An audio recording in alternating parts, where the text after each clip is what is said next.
Bien, muchas gracias. Tengo que empezar diciendo que cuando el profesor Lucas Buch me invitó a estar hoy en este acto, dudé, porque dije, ¿qué hago yo en un acto, digamos, de esta envergadura y con motivo de la jubilación del profesor Lorda? Y él me recordó, bueno, por todas las aventuras del Instituto de Antropología y Ética y del Instituto Core Curriculum.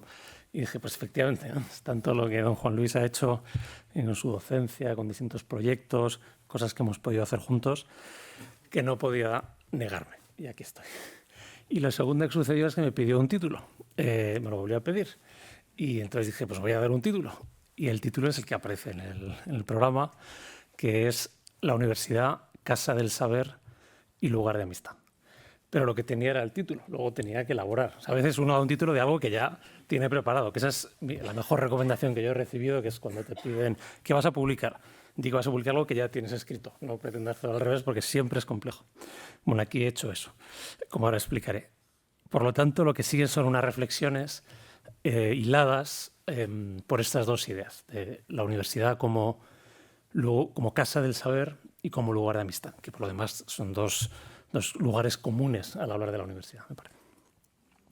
Leeré para no extenderme y así tener luego tiempo de coloquio, que puede ser lo más interesante hoy.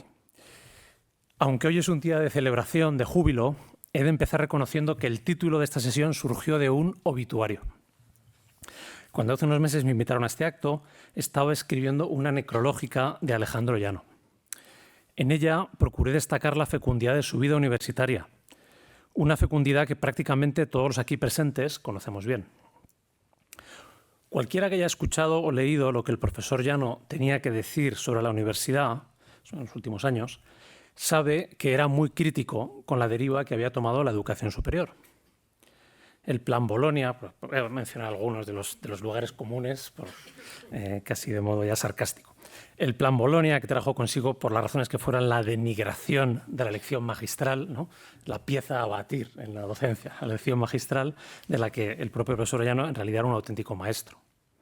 O también cuando se introdujeron las encuestas de satisfacción a los estudiantes, ¿no? que generaron todo tipo de guerras, o de revoluciones, o de pequeñas focos de incendio en la universidad, porque se consideraban más propias de una relación entre proveedores de servicios y clientes o usuarios que de profesores y alumnos.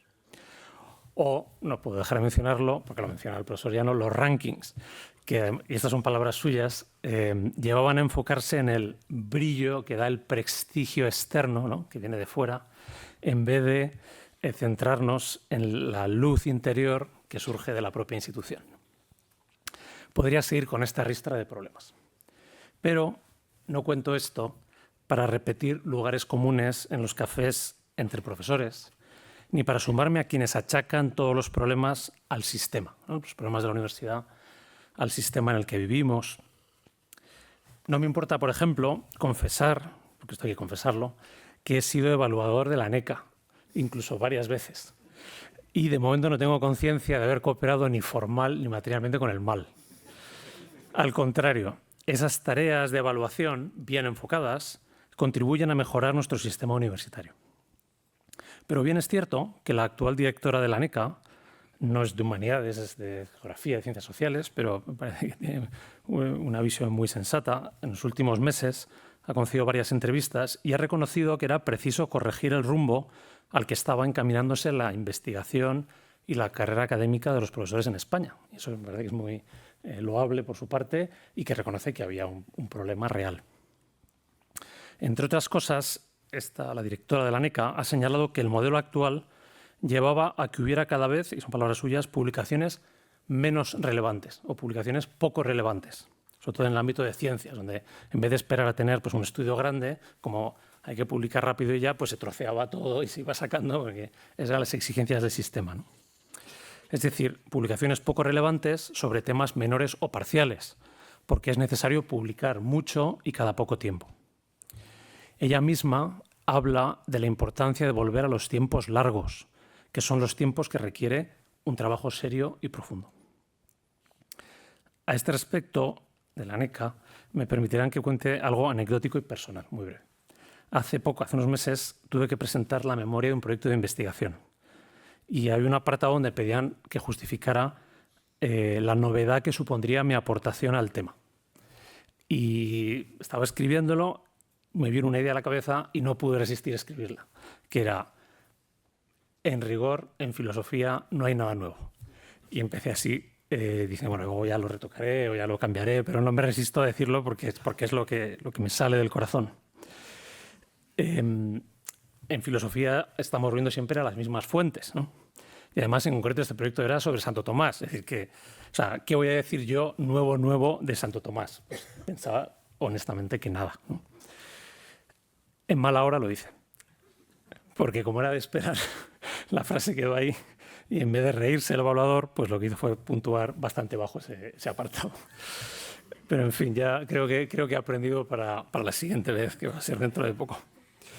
Diré que voy a ser el nuevo intérprete del tomismo que supera todas las interpretaciones fallidas y problemáticas con la Nouvelle Théologie y, en fin. Volvamos al obituario. Cada vez son más quienes piensan que la universidad está perdida, que ha dejado de ser la casa del saber. Creo que también se ha convertido en un lugar común. Yo lo oigo más en conferencias, en personas que lo escriben. Se habla incluso de la necesidad de crear instituciones extrauniversitarias, incluso hay algunas, donde se refugiarían quienes estuvieran realmente interesados en la sabiduría. Sin embargo, esta es la idea que me gustaría proponer de la mano de Alejandro Llano, mi impresión es que vidas académicas como la de Alejandro Llano y de don Juan Luis, si me lo permite, demuestran precisamente lo contrario. El propio Alejandro Llano se declaraba esperanzado, a pesar de sus críticas, tenían un punto de retórico, decía, y cito, estoy seguro de que a no mucho tardar la universidad reencontrará su alma, precisamente porque creo en la institución universitaria. Y añadía a renglón seguido, la salvación intelectual, muy importante esto de lo intelectual, no la salvación espiritual, sino la salvación intelectual está en los libros. El silencioso diálogo de la lectura es la mejor terapia contra el pragmatismo y el funcionalismo. Esto que dice Alejandro Llano de que la salvación intelectual está en los libros, en que los estudiantes lean, en que los profesores leamos, lo comprobaba ayer mismo en Ciencias, en clase, con un grupo que tengo allí, donde en la clase nos dedicamos a comentar la apología de Sócrates que ellos habían leído previamente. Esa historia, la de la apología de Sócrates, tiene en el centro la propia idea de saber, ¿no? ¿Qué significa saber? ¿Qué significa ser sabio? Y también la idea del educador, ¿no? Sócrates como educador. Y a lo largo de la clase veía cómo se les iluminaba el rostro al abordar los distintos temas. Pero llegó un momento en que un estudiante levantó la mano y dijo, pues yo pienso que Sócrates debería, en fin, hubiera sido mejor que hubiera seguido el principio de vive y deja vivir, ¿no? O sea, déjanos tranquilos, ¿no? No nos agobies. O sea, entendemos perfectamente que le pasara lo que le pasó, que los atenienses estuvieran hartos de él. Es decir, que hubiera seguido el principio de vive y deja vivir sin empeñarse en despertar a los atenienses con los que se encontraba del sueño en el que vivían. La reacción de los compañeros de esta alumna fue casi unánime. Dijeron así de una manera o de otra. No. Necesitamos educadores como Sócrates, aunque nos resulten incómodos. Vivir felices en la ignorancia es en realidad llevar una vida falsa, decían ellos, con sus propias palabras. Pienso que esta experiencia anecdótica y de una clase cualquiera no está nada mal para ser la primera clase del semestre. Son alumnos que, como muestra estas palabras, esta conversación, se han puesto ya en el nivel reflexivo acerca de qué hace una vida digna de ser vivida. Y el mérito me parece, veo aquí un alumno antiguo de ese grupo, que ese es lo que tienen, el poder que tienen las lecturas, el poder que tienen los libros. Aquí esa idea que decía aquí Alejandro Llano de que la salvación está en la lectura no es simplemente una frase bonita, abstracta, sino que uno lo comprueba cuando tiene ocasión. Por tanto, no he venido hoy aquí a decir que la universidad ha perdido sus esencias. Sigue siendo la casa del saber, donde se dan las condiciones para que los alumnos lo descubran. Ciertamente, se trata de una casa algo desgastada, con necesidad de reformas, pero que no se ha derrumbado. Me atrevería a decir, por utilizar la imagen evangélica, que está edificada sobre roca. O sea, la universidad está edificada sobre roca. Es tan larga y rica la tradición de la que nos nutrimos que estos vendavales que han llegado no se la llevarán por delante, ¿no? Sino que uno, como decía don Juan Luis, mire otros tiempos, ¿no? Para ver que estos no son tan terribles como a algunos les puede parecer. Quizá lo que necesitamos es recordar que la universidad es una institución muy peculiar, una institución social muy peculiar, muy distinta de otras instituciones de la sociedad. Porque aquí lo decisivo no son las estructuras ni los procedimientos, sino la comunidad de personas. El futuro de la universidad depende de los profesores y de lo que cada uno de ellos o cada uno de nosotros hagamos. Alejandro Llano hablaba de la fuerza de las solidaridades primarias. Por eso, en estos tiempos recios, animaba a sumarse a una rebelión leal a lo que llamaba la República de las Letras, o la conocida República de las Letras, consistente en leer, reunirse y hablar, que son las tres actividades más propiamente universitarias. La universidad es la casa del saber. ¿Pero qué es la sabiduría? Me permitirán que no recurra a Aristóteles, que sería lo obvio y lo fácil para mí, para dar una respuesta. Me serviré, en cambio, de la literatura. Entre las novelas que tienen como trasfondo la vida universitaria, hay una que muchos habrán leído, Retorno a Brideshead. El protagonista, Charles Ryder, cuenta de su llegada a Oxford, ¿no? Con 17, 18 años. Dice: al final del primer trimestre tuve mis primeros exámenes parciales. No recuerdo ni una sílaba de ellos. Pero el otro saber, mucho más antiguo, que adquirí durante aquel trimestre, me acompañará bajo una forma u otra hasta mi última hora. Ese saber al que se refiere surgió de su relación con Sebastian Flyte. Entre ellos se fraguó una amistad que literalmente le abrió a una dimensión de la realidad que hasta entonces desconocía, la dimensión de la belleza, de la trascendencia y de Dios. Por eso Charles se atreve a sentenciar, y esta es la idea que quería mencionar, dice: conocer y amar a otro ser humano, aunque sea uno solo, es la raíz de toda sabiduría. No es difícil descubrir los ecos platónicos y agustinianos detrás de la pluma del autor, Evelyn Waugh, cuando escribe estas líneas. Al auténtico saber siempre se accede por medio de una relación personal, a través del amor y de la amistad. El amante se siente atraído por la belleza de un alma que tiene conocimiento, es decir, por la belleza de un alma que es sabia, según muestra Platón en el banquete. Hoy día, más que nunca, disponemos de numerosos medios para obtener información, adquirir técnicas y desarrollar competencias. Pero eso no es el saber. ¿Por qué? Porque el saber tiene una naturaleza oréctica, si me permiten la palabra filosófica. Es decir, que el saber consiste en un deseo. El saber es una necesidad, si se prefiere, la de hacerse preguntas cada vez más radicales, sin conformarse con las respuestas ya disponibles.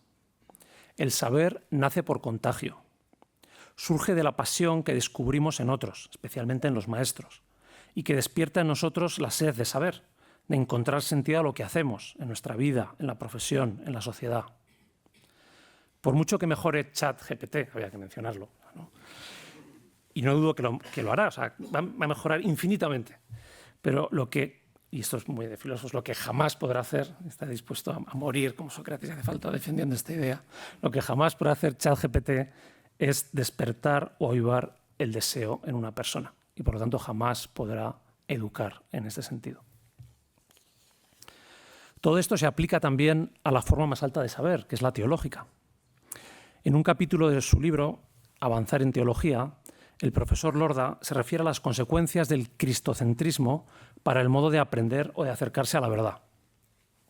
Allí explica, y cito, que por su condición de sabiduría, las verdades de la fe solo pueden ser poseídas en la medida en que son experimentadas y meditadas. El mero conocimiento formal de las fórmulas en que se expresan, aunque tiene un valor, es muy distinto de una auténtica y personal penetración en la verdad y de un verdadero encuentro con Cristo. También él se refería a esto en su exposición anterior. La peculiaridad de la sabiduría teológica es que a ella solo se accede desde la relación personal con su objeto de estudio, con Cristo. Esa es la fuerza de lo que se vive en estas aulas o en esta casa, ¿no?, de la Facultad de Teología. Yo puedo decir que, aunque no soy alumni de la Eclesiástica, pero no de la Facultad de Teología, pero en fin, he sido alumno visitante, ¿no? Y en esta propia aula he tenido clase con el profesor Bastero, con don Lucas Francisco, don Paco Lucas o don Paco o don César Izquierdo. O sea, que he podido experimentar la fuerza que tiene la teología. Y diría que la fuerza que tiene la teología reside en que nos introducen los misterios divinos y el avance en su conocimiento está directamente relacionado con la unión con Dios, que al final es el deseo más profundo de un cristiano, ¿no? Por eso estudiar teología no puede ser algo meramente aséptico, ¿no? O no puede dejarte indiferente. Ningún saber puede dejarte indiferente, pero la teología sí cabe mucho menos. Quienes nos dedicamos a la investigación entendemos bien la relación entre conocimiento y deseo. Max Weber, o Weber, si no quiere, en versión hispánica, por si alguien no sabía a qué me estaba refiriendo. Max Weber lo describe así en su célebre conferencia sobre la ciencia como vocación. Dice, aquel que no es, una imagen muy expresiva, aquel que no es capaz de colocarse unas anteojeras, parece que hubiera venido aquí a ver a los burros, ¿no?, en la península, aquel que no es capaz de colocarse unas anteojeras y llegar a convencerse a sí mismo de que la salvación de su alma está supeditada a la comprobación precisamente de esta hipótesis de su experimento, o de descubrir el sentido del pasaje de este manuscrito, el que no está convencido de que la salvación de su alma depende de que consiga hallar la respuesta, no está hecho para la ciencia, ¿no? O sea, la ciencia es una tarea que implica personalmente, ¿no?, que requiere pasión.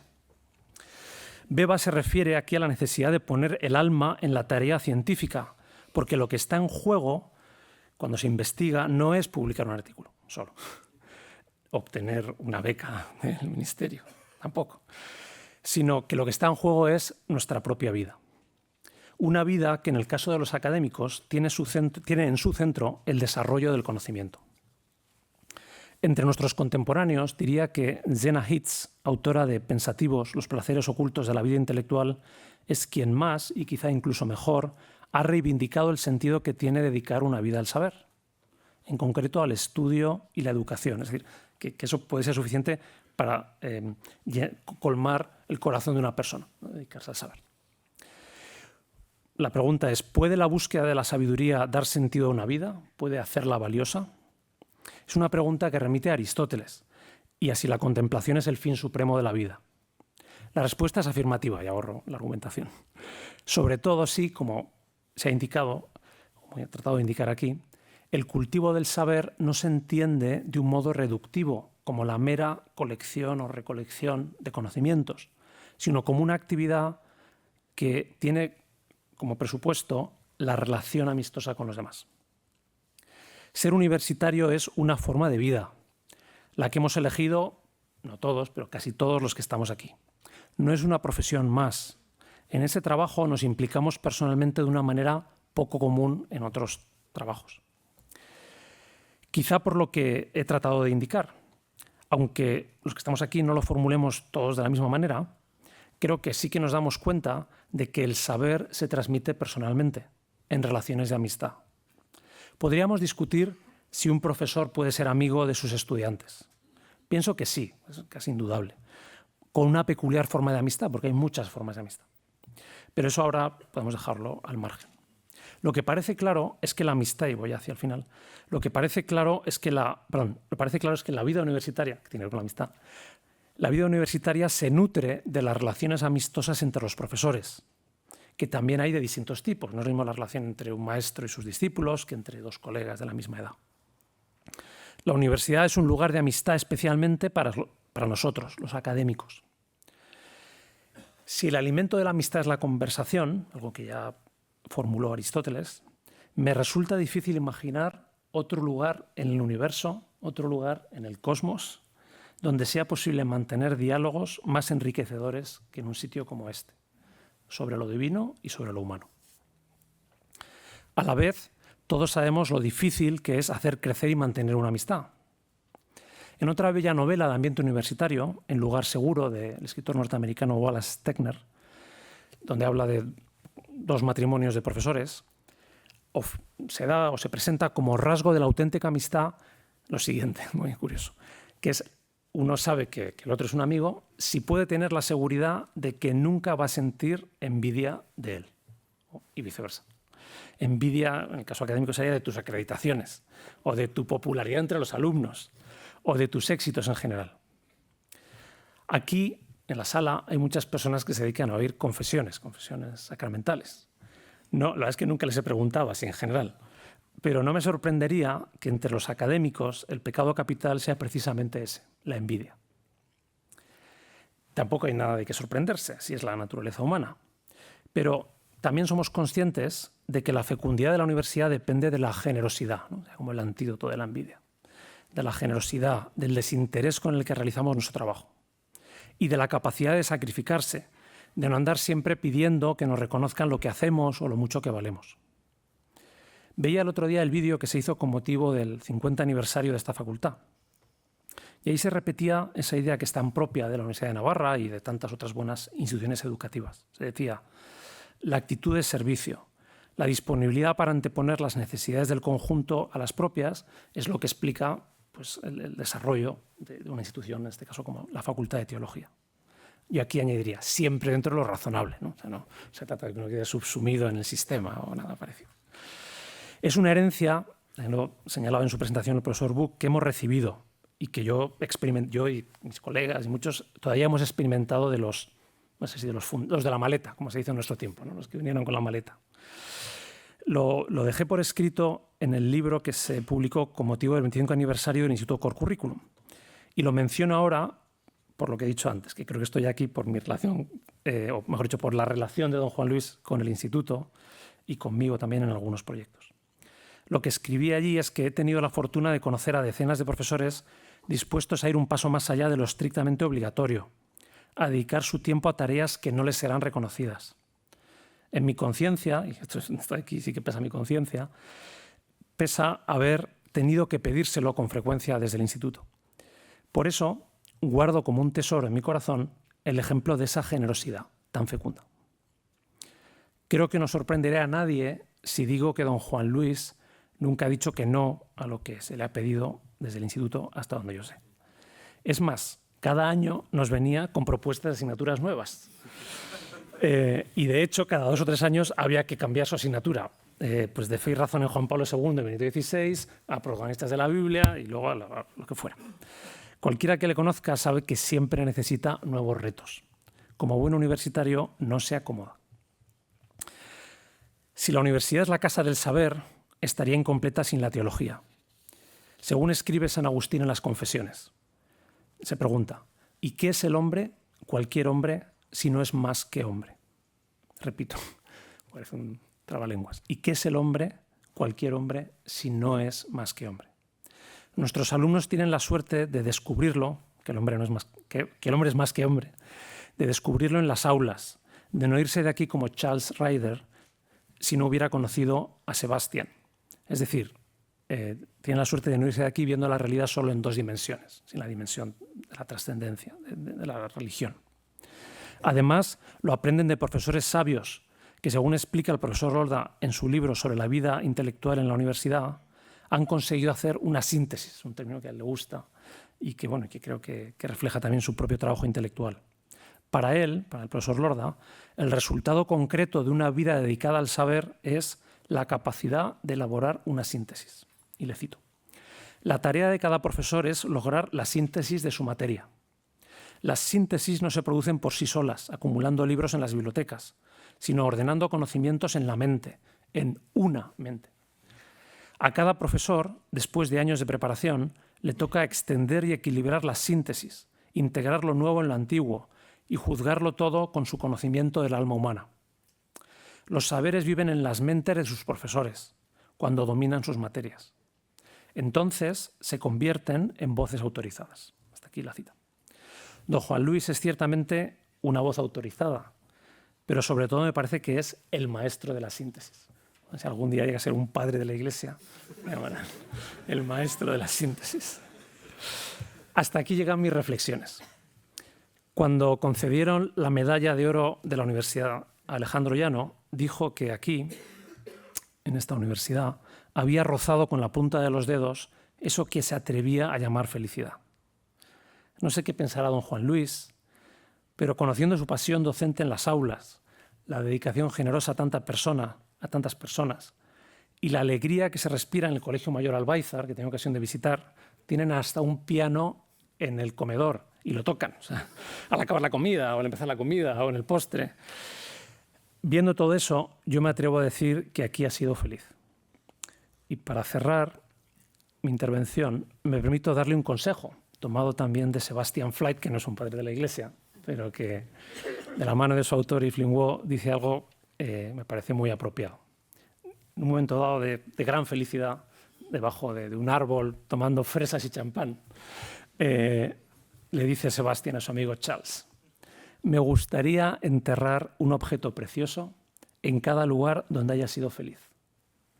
Y así, cuando sea viejo, feo y triste, volver para desenterrarlo y recordar. Muchas gracias.